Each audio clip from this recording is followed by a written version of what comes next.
بسم الله الرحمن الرحيم. وفيصل عبد البوطان وعن شغل الله سعانود حبس قد حيل الله سعانود حوالي بعنه ما قبه يعني لي ورورين تدكي جبن للشوقة هذا ركه وحي يمي حمد الرزاق علي أحمد الصوب وقضي مقلي هاي رايرها ميلها كبحايا وضياش مقالة كمدة si wanaagsan baan isu aragnay odayaasha kale iyo maamulka kale ka joogan oo is aragnay ciidamada way joogan halkan joogan dagaalo way iska dhacaa laakiin wixii kale waa meesheeda propagandooyinka la leeyahay ninka waa lala baxaya iyo ciidan baa lala baxaya iyo waxaas la baxaya waxba kama jiraan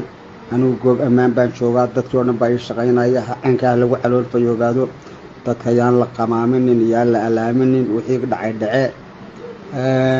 haddii ilaahay raali ka noqdo markaa wax dhibaho jira ma jiraan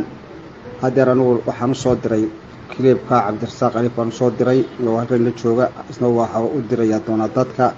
gacaynkaas in isku oglay. Wassalaamu calaykum waraxmatullaahi wabarakaatuh.